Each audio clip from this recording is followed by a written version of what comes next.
लेकिन उससे पहले केंद्रीय मंत्री गजेंद्र सिंह शेखावत अमित हमारे साथ जुड़ चुके हैं। शेखावत साहब, पंजाब के अंदर पीएम की सिक्योरिटी में इतनी बड़ी लापरवाही होती है कि 15 से 20 मिनट तक वो एक फ्लाईओवर पर खड़े रहते हैं और पंजाब सरकार की तरफ से कोई जवाबदेही अब तक तय नहीं हुई है।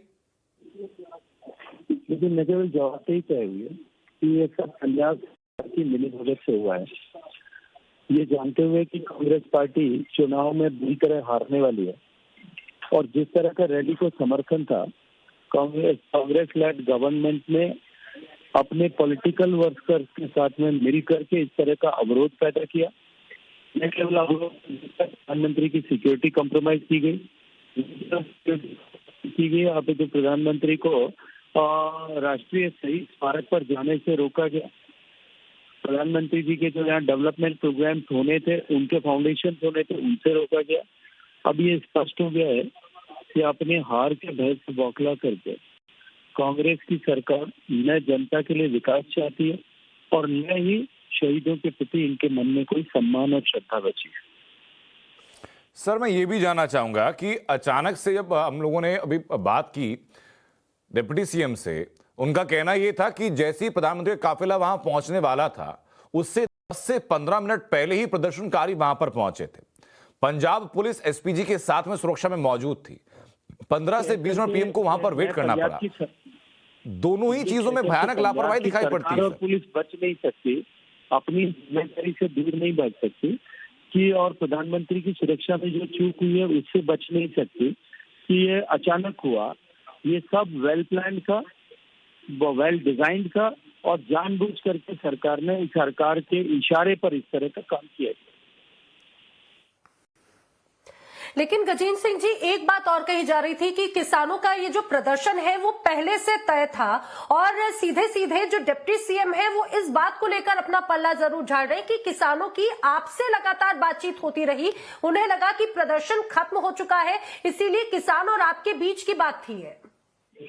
लेकिन मुझे कल रात्रि में, कल शाम को पुलिस के एडीजी जो इस पूरे प्रोग्राम के लिए रिस्पॉन्सिबल थे, उन्होंने खुद यहाँ बैठ करके मुझे एश्योर किया था, डीजी ने एश्योर किया था कि जो है हमने सारी बातचीत की है, किसी तरह की कोई सुरक्षा में कोताही नहीं होगी। केवल प्रधानमंत्री जी को ही नहीं, रास्ते में कम से कम 100 जगह भारतीय जनता पार्टी के कार्यकर्ताओं की बसों को रोका गया, हजारों की संख्या में जो गाड़ियां आ रही थी उनको रोका गया, उनके साथ तोड़फोड़ की गई, महिलाओं के साथ बदतमीजी की गई, हमारे कार्यकर्ताओं के साथ में हाथापाई की गई। क्या ये और पुलिस की उपस्थिति में पुलिस मुख्य दर्शक बनी हुई देख रही थी?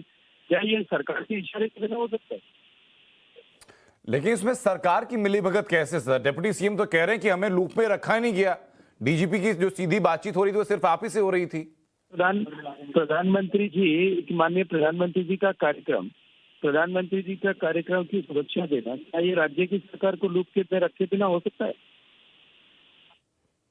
सर, एग्जैक्ट प्रोटोकॉल क्या होता है? मैं आपसे मैं समझना चाहूंगा कि जब पीएम का मूवमेंट होता है तो क्या सिर्फ डीजीपी के पास कोऑर्डिनेशन रहता है या राज्य का होम मिनिस्टर भी उसको देखरेख करता है? एक्चुअली राज्य का होम मिनिस्टर, हमारे प्रधानमंत्री जी की विजिट तो होम मिनिस्टर, राज्य की ड्यूटी है उनकी सुरक्षा प्रदान करनी।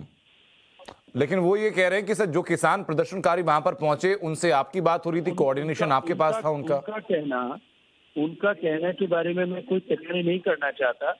मेरी बातचीत भी जो कुछ हुई है वो सब पंजाब पुलिस की उपस्थिति में, पंजाब की सरकार, पंजाब के जो है इस जिले के, फिरोजपुर जिले के कलेक्टर, यहाँ के एसएसपी, यहाँ के आईजीपी सिक्योरिटी, इन तीनों के कहने से इनकी उपस्थिति में हुई है। इनके आग्रह पर ही जाकर के मैंने बातचीत की जी। तो क्या किसानों से सर ये सहमति हो चुकी थी कि प्रदर्शन नहीं करेंगे? बिल्कुल, मुझे एश्योर किया गया था, कल भी एश्योर किया गया था, रात को आज भी एश्योर किया गया था सुबह।